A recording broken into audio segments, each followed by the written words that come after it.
when I first started, I used to write down everything that my dad was doing. And when he would chop up onion or garlic or whatever, I would weigh it right away. And he's like, what are you doing? Why are you doing this? He's like, no, you can't do that. I'm like, no, we need a system. And like, as someone who went to culinary school, the reason they teach you French cuisine in culinary school or Italian cuisine in culinary school is because the French took the time to write the system down, to write all of the recipes down. It wasn't just a feeling anymore. Arguably, you can say that French cuisine is not as flavorful as Caribbean cuisine. But the fact of the matter is that they took the time to write it down. So by me taking the time to write things down and to commit them to memory, I'm preserving a part of the culture.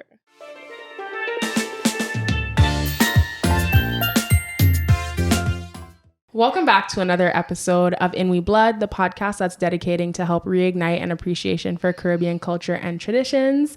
Today I'm here with Chelsea and Naomi. I'm so happy to have you here, Chelsea. It's so nice to see another young person who's really dedicated to the culture in their own arena and in their own lane. So I want to big you up because you are really highlighting, I want to say, like the beauty of Trinidadian food from not only from, I guess, from a cultural perspective, but from an emotional perspective, you know? And so a lot of times I think for us here in the diaspora, the one way that we do connect with our culture, if no other way, is through our food. Yeah.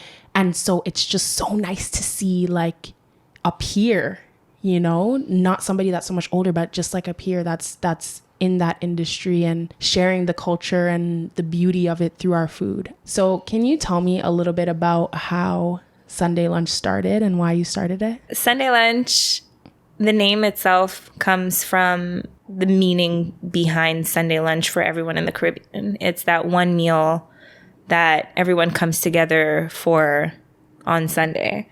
It's everyone throws down the best of the best. And it doesn't matter who you're feuding with or what's going on in your own little internal world. Sunday lunch is for everyone to get together and just enjoy that one meal. And it sets you up for your week. So that's why I named it that, because I really feel that we don't have enough of that community. And not community in the sense of like there aren't a lot of, you know, people of the Caribbean diaspora in Montreal or in Toronto. It's community in the sense of like we just need to come back to ourselves and our culture being the community, that thing that we can come back to that's ours that no one can take away from us. And I've been cooking for, I mean, honestly, as long as I can remember. I remember when I was a kid, my parents would take naps in the middle of the day, or they would put me down for naps in the middle of the day, and I would wake up and like climb up into the cupboards in the kitchen and just like take plates down and like peel clementines and like put it on a plate and be like, wow, look, I've made something. So cooking has always been around me. So much so that like I was telling you, my dad has 13 siblings. Well, they're 13, sorry. He has 12 siblings, and each one of them have their own specialty. One of them makes like a bomb corn soup. The other one is barbecue chicken. My dad's curry goat is like unmatched. Fight me. Like everyone has their one thing that they do really well. They can do everything else, but that one thing that they do really well. And at the top of that, like hierarchy or matriarchy, is my grandmother. May she rest in peace. She was the woman that like did all the cooking in the house. There's nothing she couldn't make that wouldn't taste excellent. So Sunday Lunch as a company is like my love letter to my family, and that just makes me super emotional. But that's the drive behind it, because I'm like, all of these amazing, talented people finally have, I guess, a voice or a culinary voice to be able to express themselves. Yeah. And it's been really cool to like learn their recipes or to like call up my aunties and be like, hey, how do I do this? How do I do that? And like a lot of the times when I'm doing like caterings and stuff like that, these are recipes like that are straight from the source. Like, it's not me like Googling. It's really like, hey, how do you make this? And trying to duplicate it from like flavor memory in my brain to make it the way my Auntie Indra makes her macaroni pie, or the way my dad makes his kalaloo. And that's been like one of the most fun things to have with Sunday lunch, is having them all come back to it and be like, oh, she's doing it, but we're all a part of it. And that's just super exciting to me. That is so beautiful and so nice. And I always say this. Yeah. Why am I crying? Yo, honestly, people, I've obviously opened up a certain space, and I appreciate that you feel comfortable enough to kind of share and show that. It shows how much you care. Yeah. Thank you. I think it's beautiful that you kind of created this space for your family's awesome food that reflects, specifically Trinidadian cuisine, and bring it here in the diaspora and allow the people of Montreal to be able to experience, not only taste it, but to be able to experience it, and to experience the love and the all these things that come with that food. What's, for everyone listening who's from Toronto or Ontario, in Montreal, like, our Caribbean community is small. Okay. So you can't just throw a stone and find someone who's making doubles or roti or this, that, and the next. Like, they're really far and few between. There are a couple really solid spots, but that have been there for years. But one thing that I think everyone can agree on when it comes to Caribbean food, whether it's here or in Montreal, it's like consistency across the board. Because you could have something on a Monday that tastes excellent, but you go there on Wednesday and you're like, this is, who made this? The same? Who made this? Why is the chicken dry this time? Exactly. So it's been like, I've made it a point to try and be as consistent as possible.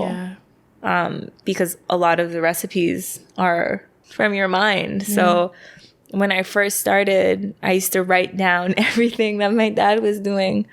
And when he would chop up onion or garlic or whatever, I would weigh it right away. And he's like, what are you doing? Why are you doing this? He's like, no, you can't do that. I'm like, no, we need a system.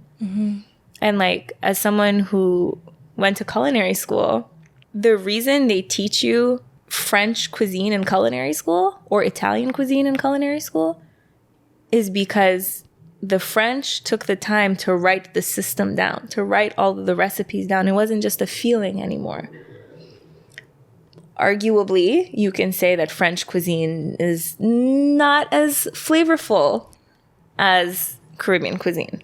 But the fact of the matter is that they took the time to write it down. So by me taking the time to write things down and to commit them to memory, I'm preserving a part of the culture. Because like you said, like, there aren't a lot of young people doing what we're doing. Everyone's kind of just lost in it, Like, for me growing up, it was all like people who were older than my dad who were organizing all of these like Trini days in the park or Jamaica Day or like the Vinci picnics, like all of these things that would happened with a generation of people, like the first wave of, Caribbean folks that came. And then my parents, who are maybe like 10 or 15, 20 years younger than them, were kind of the ones enjoying it all. But my parents and their generation of Caribbean people that came to Canada were the laborers. They came like in survival mode. They were like, yo, we have to work. We have to build something. We have to go. So yes, they have an appreciation for the culture, but we're the ones that are like saying, no, we have to stop now and take the time to enjoy it. Because I have a 6-year-old nephew, and like I tell him all the time, like, you're Trini, right? And he's like, yeah. And like he spent so much time with my grandparents that instead of he'll say like, oh, the thing there, them people. And I'm like, who are you?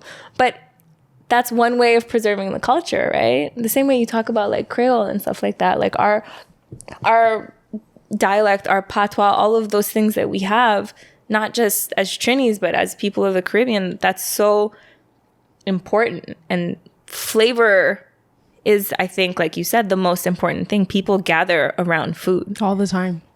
And food is just more than fuel. Food is community. Food is connection. Food is literally transcends lifetimes.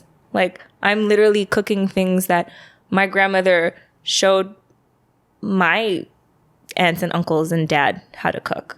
So those are things that are still living. Food gives life, but it's also something that is living. So I'm really like just grateful to be in this space where like I'm not the only, Caribbean cook, chef. There are like, I love that in Montreal, there are so many others. There's Vincentians, Catetians.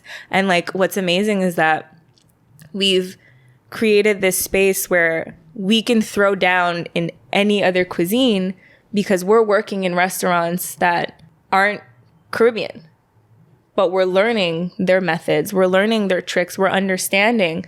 And like, I work in an Italian restaurant, and my biggest comparison for how to describe like Caribbean food is how I would describe Italian food.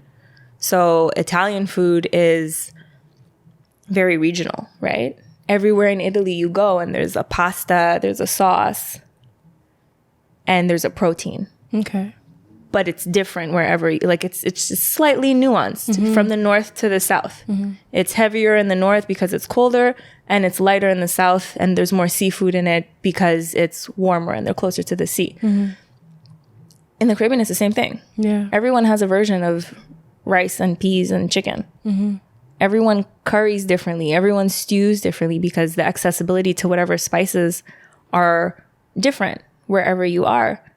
And I do think that Caribbean food deserves that same level of prestige that Italian food gets, because we're equally as nuanced.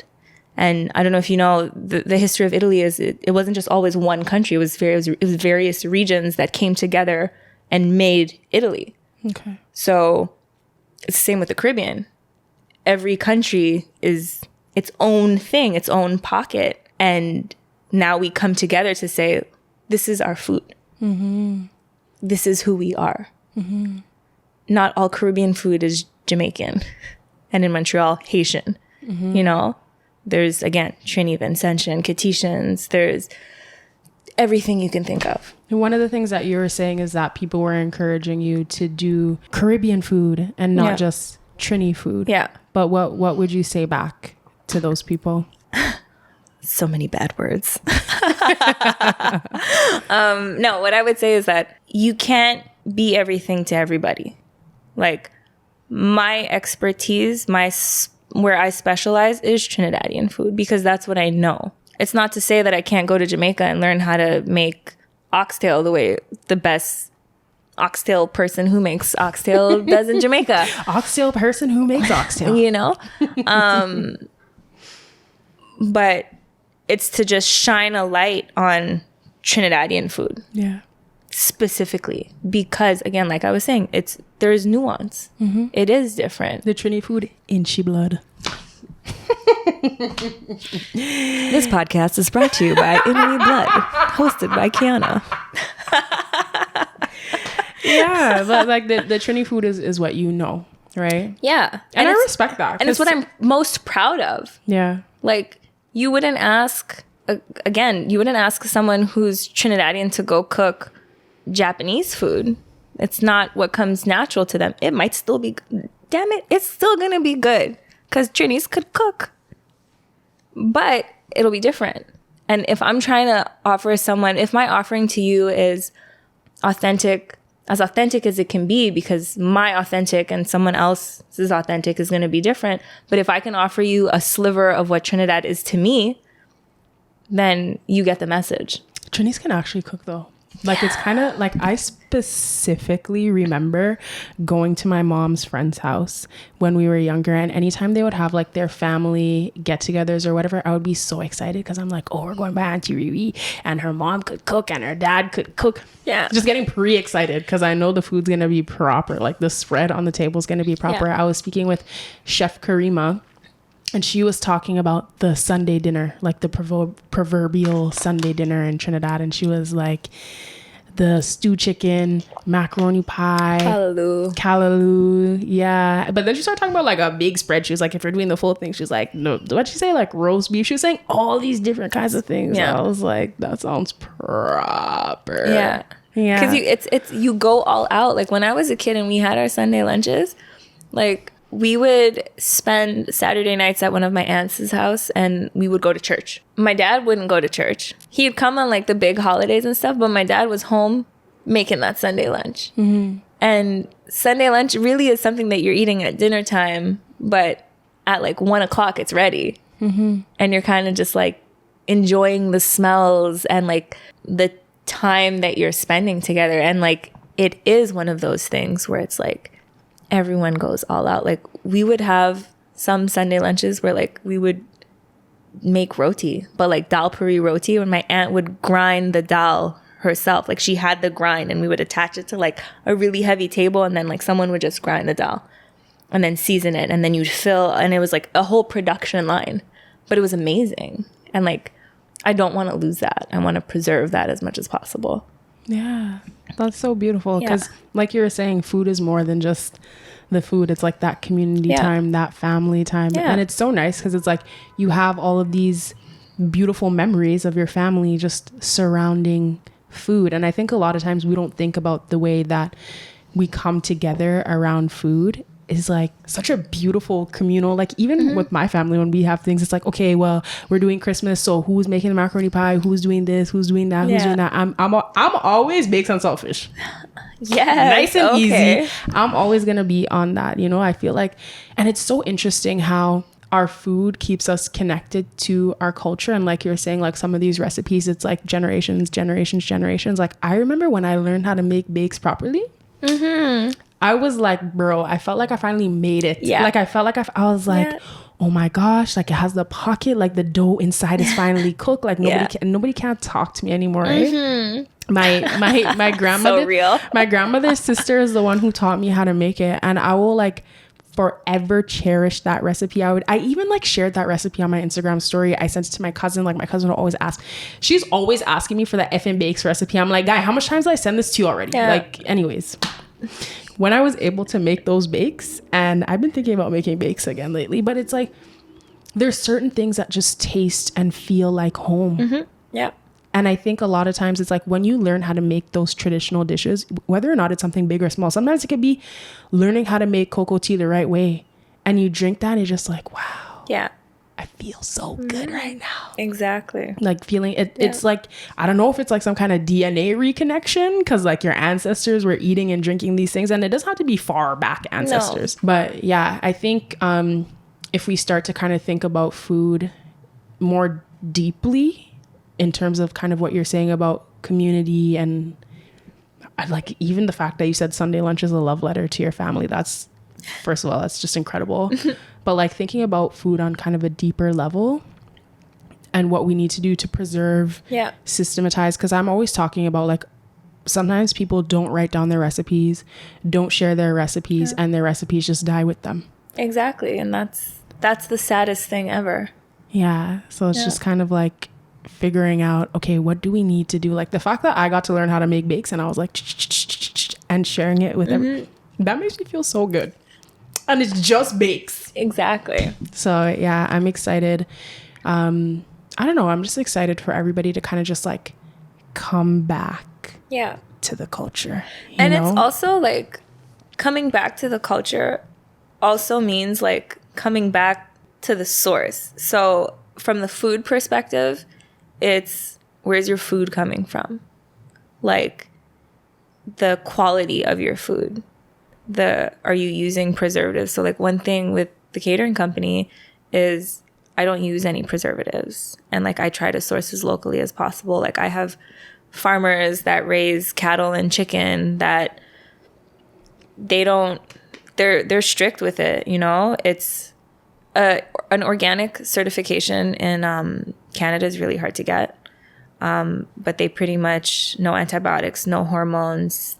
Their beef is grass-fed, you know, they take care. Like I've gone to the farm and visited, and when you have that moment, like, it's so funny. Like, I think back of stories to my dad when he was a kid, and like he learned how to like milk a cow. And it's like we need those moments of like humility, of like bringing us back to, you know, the humble beginnings of where it started. Because yes, we have all of these nice things and we can just go to the grocery store and get it, but when you reconnect to your food, that's different. When your hands are in the soil and you're pulling that carrot out and you're uncovering that sweet potato or that potato, that soup tastes so much better. It does. It's crazy. It does. It's so crazy. Like when people have like their little kitchen garden or whatever here, or even back home, but it's like the food that comes from that soil that you planted with your hands tastes so much better. And I have no idea why. I don't know why. They've done a lot of studies on it. I think it's literally like your hand activation? Your actual hands. So like, I think it was a study that they did with bread. So they had like 12 bakers and they had the exact same ingredient and they baked the bread and the bread came out differently for all of them. The taste of it was different just because of like the connection with your hands. And speaking of the like connection with your hands, like when you eat with your hands, there's another study that they did and I recently saw it again, where when you eat with your hands, it triggers something in your brain that it's time to digest. Your stomach activates its digestive system. So like eating with knife and forks and spoons is a relatively new occurrence for most of the world. You know, it's not real connection. So like, that's why food tastes better when it's like finger licking. That's what I've been saying. Nobody didn't have to talk about no study on that. When food that you eat with your hands tastes so much better than when you eat with a fork or a knife or any other utensils. It's like burgers will be so good, or like doubles will be so nice. But that's why people in North America really like burgers, fries, and hot dogs, because it's something you're eating with your hands. Yeah. That's why it's the fastest and most available food to get, because it triggers that same response in your body. Mm-hmm. So now if you did that with food that's wholesome and food that's good for you, we wouldn't want to eat the burger, fries. Yeah. And it's like, I remember being younger and wanting to eat like outside food. And some of my older family members would be like, I don't eat that stupidness. Like, why do you like what? And I feel like I've gotten to the age now where it's just like, same. I think I had a nightmare last night where I ate McDonald's. Like, this is why Drake was running away. No, shut up. Don't talk about my other drink. Oh my God. Like, it's been like 8 years. Why am I eating McDonald's? No. Yeah. But yeah, like I feel like I'm starting to get to that. I mean, I'll still go to a restaurant or something sometimes, you know, but I feel like I'm starting to get to the age where it's like that outside food. Like, I don't really care to eat it. Like, I want to eat home food. Yeah. Like, you know, home food. So my dad, he was that person. Like, I have 2 siblings and we would always talk about how our palates were like so spoiled when we were growing up, because we were so lucky to have the quality and the flavorful food that we had, that like when we would go to restaurants, it would literally be like, Daddy could probably make this better. And my dad would be like, yeah, I could probably make this better. And then lo and behold, like a week later, he would make it and it would be better. And you're just like, damn. So like, that's why like I make it a point to like have to cook. This is like my newest like, I guess, mission / endeavor. It's building community through food, but it's also like, I just really, really, really love seeing like my father's creativity at play. And I don't know, I'm like trailing off now, but yeah, pretty much. That's okay. I like hearing about your stories and about how like deeply embedded food is in like, I guess, your identity, your understanding of the world and your experiences. Yeah, for sure. And like how having good food kind of just, it's like when the bar is just already set high from the beginning. Yeah. No. And after going to culinary school, a lot of my friends were like, oh, we don't want to cook for you. And I'm like, listen, I'm simple. Season your food and we're good. But like, I will take a good meal made by someone who loves me over like any fancy restaurant dinner, you know, because there's intention in it, right? Like I was saying before, it doesn't just It doesn't just give you life. It is life itself, you know? Oh my gosh. I never even thought about that. I mean, I feel like I maybe have thought about that before, but like the love vibes that would be in a meal prepared. I've never thought about that. Well, like that saying, made with love, like it sounds so cheesy to say, but like that's to a certain extent a reality. And then like energetically, obviously, I don't care if anyone believes it or not, energetically, like the vibes that you're cooking the food with probably affects it on like an atomic level. But I will say that like a lot of my food tastes excellent and is made in anger. No, it's made with like literally like a splash of anxiety in every bite. They're like, oh, people are like, this is so good. I'm like, that's the anxiety right there. Oh my God, that's so funny. But the anxiety is only there because you care so much and you want it to be good. Yeah, exactly. So I hope. In every bite. Yeah. Oh my gosh, that's so funny. No, but I feel like it would actually affect the food because I've been reading something recently where they're kind of talking about, I don't know, there's different experiments and stuff where they show like, even just saying something like to water or whatever, and then when they look at the microscopic image versus when you're saying loving things to the water versus when you're saying like I hate you to the water or whatever. So just like energetically and vibrationally, just cooking with love, I can only imagine how that's like, I don't know, that's why some people just have like a sweet time. Exactly. They have it. Yeah. Yeah. Yeah. And I've never thought about it like that, like wanting to have a meal that's made like, I guess, at home with love versus outside food. Because I guess it's kind of like the same thing with like the idea of going to foreign or whatever. It's like very romanticized, just like how outside food is very romanticized. Yeah. Like everything that's like outside of who we already are is very like, this is the fancy thing. But then you start to realize actually home is nice. Home is the quality thing. Home food is also much nicer than anything out here. Yeah. So I think that's interesting to kind of think about how things outside of ourselves have been promoted as like the cool thing. But then when you really take it in, it's like actually what we already have is the best. Yeah. Exactly. Yeah. Interesting. So when it comes to Sunday lunch and like the food that you're making with Sunday lunch, what is, I don't know, like the main thing or the special thing that you're making? I know it's Trinidadian food overall, but. So the first one, the dish that started Sunday lunch is my dad's curry lobster.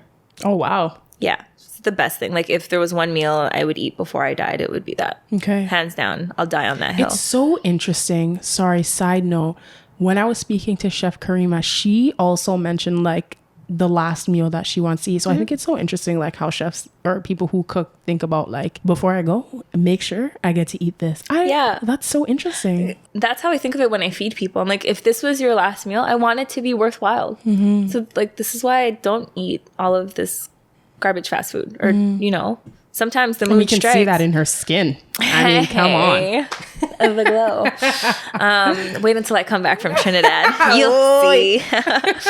So that would be my last meal. It's just so good. And lobster isn't really something you get in the Caribbean. You get like a version of crustacean, but lobster really is like a North American thing. Okay. So lobster season, we get lobsters in Montreal because we get them from the East Coast. But I've eaten lobster in the Caribbean before. Maybe not in Trinidad. No, like we have it, but like it's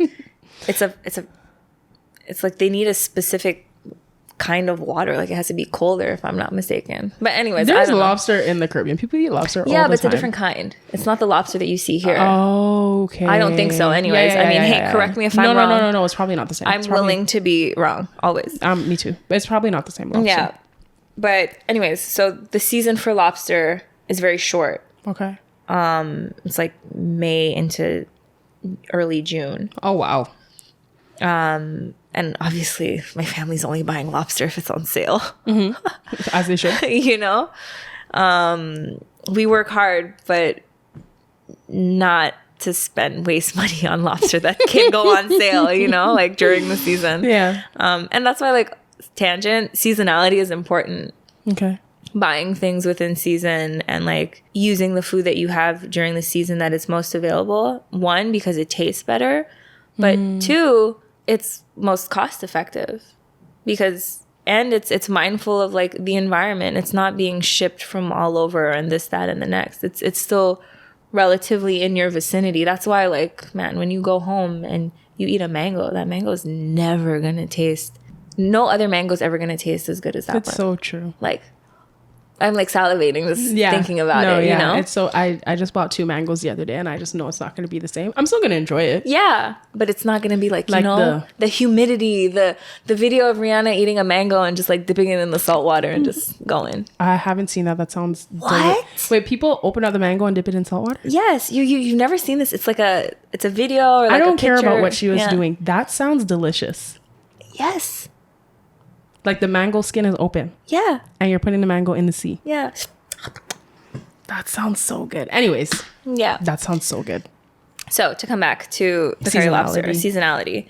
So he tried making it. He crushed it. He makes it so spicy and it's just like delicious. Like so much pepper. Like you're eating it and like it's that good spice that as you're eating it, you're feeling the spice and it's just like tasty, more and more tasty as you eat, but it's more and more spicy. So like your nose is running, but you can't touch your eye or anything like that because like you'll bun up your face. You know what my same aunt that taught me how to make bakes taught me? Because one time I touched my face, I couldn't understand why my face was burning me. I didn't know what was happening. Then I touched my eye. I'm like, it's the pepper. Yes. She said, rub your hands in your hair. It works. Really? If you ever have pepper on your hands, the way to get the pepper off, yes, wash your hands or whatever. Because I was trying to put oil on my hands. I was trying to do all kinds of things. I was like, Auntie, what do I do to get this pepper off my hands? She said, oh, they'll say rub your hands in your head. Yeah. So I was like, okay. And I did it and just, it makes the pepper come off. Disclaimer, if you rub your hands on your head and your scalp burns, wash your hands first. Yeah. Just as wash your hands first. Like do a little pre and then exactly. Try it, Chef. I will try it. Yeah, it works. Man, pepper when that seeps into your skin. Dangerous. Oh, dangerous. The amount and sometimes of times you forgot about it. And then you're like, why is it it's burning so much? Yeah. Yeah. So yeah, curry lobster was the dish that started it all because I would make it and my dad would make it. Mm-hmm. Sorry. And I had told a couple friends about it.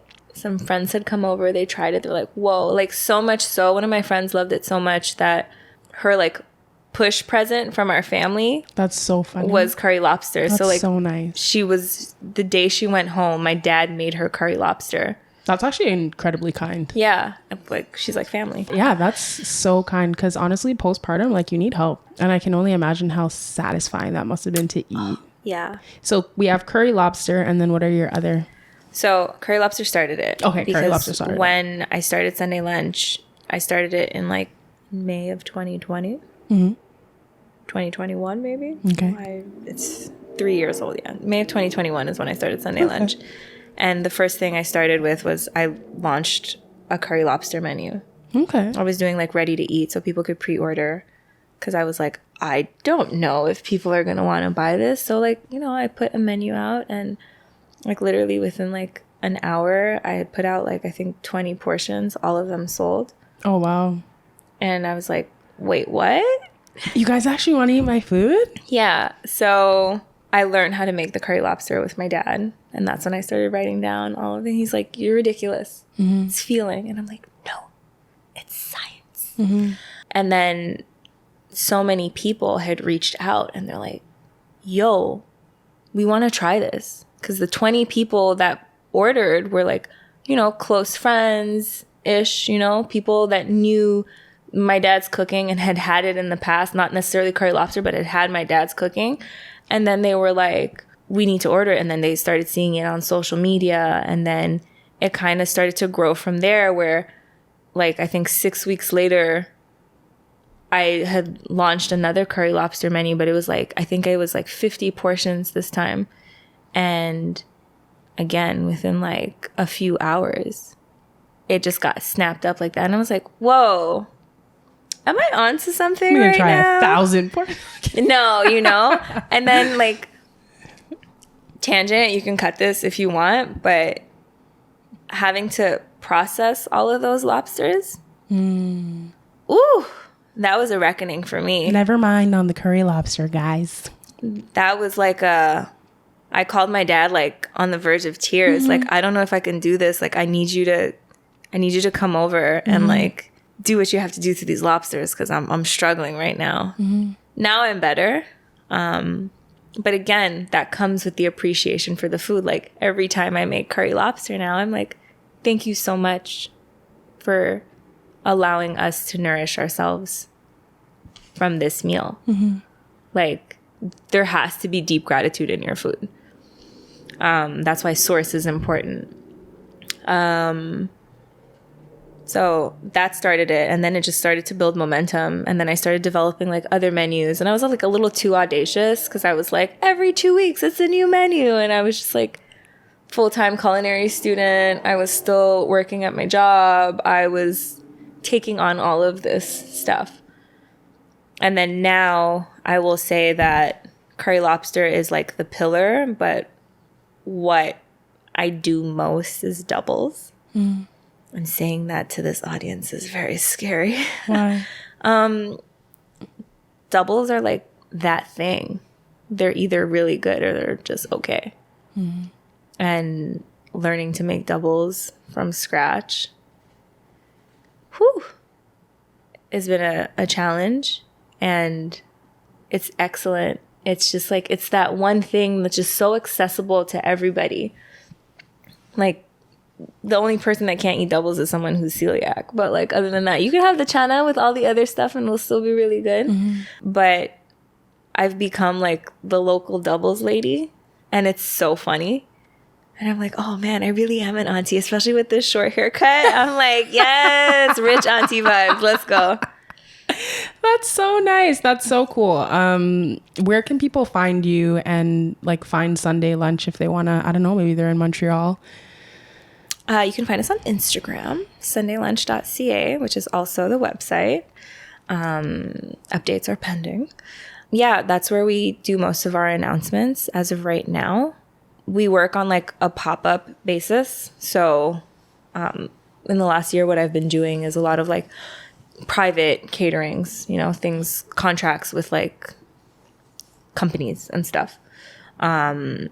But just literally last weekend, we had a pop-up in Montreal in anticipation for me leaving for Trinidad, because I was like, we haven't had one in a while. Let's do one. And it was, again, one of those moments of like, oh, I think I'm onto something, you know, because the scale was much bigger. And there was an actual like team. It wasn't just like me trying to figure it out anymore. I have people now that I can rely on. So like to see how Sunday Lunch is growing is so exciting for 2024. And hopefully like we can do some stuff here in Toronto. That would be an ideal goal, because the mission isn't to just put Trinidadian food on the map. It's to give space to every other island to shine. And that's what's most important for me. So it's collaborating with other chefs that are from different parts of the Caribbean. Like this last pop-up that we did, we collaborated with an amazing Haitian chef from Montreal who's like established in the city. And it was really cool to build a menu that was both Haitian and Trini. That sounds so good. And having it be Haitian and Trini, and not just saying, oh, this is Caribbean food. Yeah. It's identifying the parts that were different from each country, and coming together that way was just, it was beautiful. That is so amazing. Yeah. I think it's interesting to hear kind of your Sunday Lunch journey, because I remember when we met, I made it a point to tell you, like, I just remember feeling interested in what it is that you're doing, but I felt like I couldn't see enough. Yeah. And I remember telling you like, yes, hey, we would love to see the process. So can you like take videos or something? Yeah. And I remember you worked as a videographer, and you had your doubles video. Maybe I'll be able to post that on here somehow. And you had your doubles video, and it was so cool. I swear I commented on that video like 4 times. I don't care. I was like, this is so amazing. And I remember you said something that made me feel like, wow.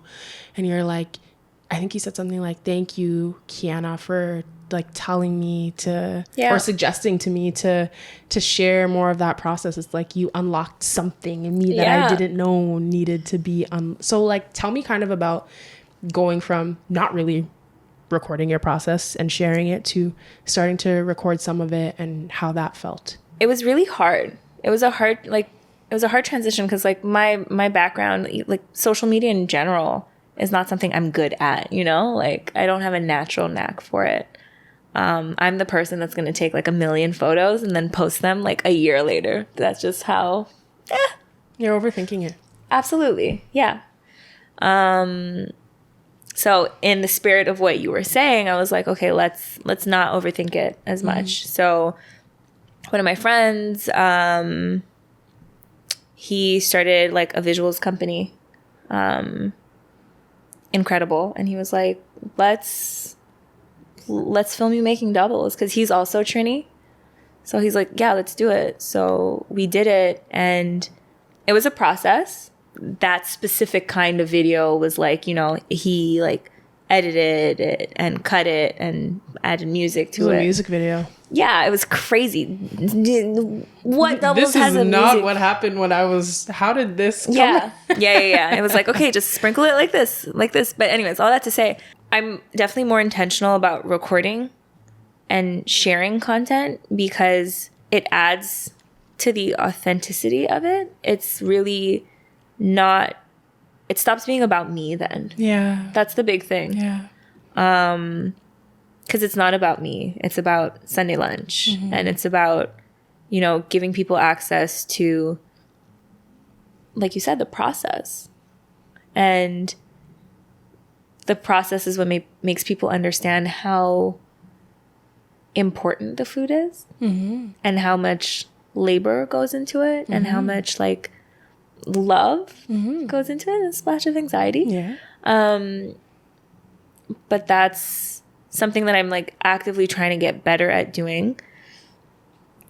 And originally I think I just didn't do it because it wasn't the main thing on my mind. It's right? called like extra work. Yeah, because like I'm the person going to get the ingredients, cooking the food, packaging the food, delivering the food, receiving the payments. And I was just like, one more thing. So I literally, after our conversation, that initial conversation of like, oh, you need to share the process, I ordered a tripod. You're an action taker. Yeah, I ordered a tripod and I'll like have it set up. Yeah. But I think I need like a phone or like a camera that's dedicated to that. Okay. Because then the moment someone calls me, it cuts. And I'm like, damn it. I was right at the good part. Yeah. And then the videos end up too long on my phone. And I'm just like, I There's overwhelm no space myself. on your phone anymore. Exactly. But it's like 20 minutes of me chopping vegetables.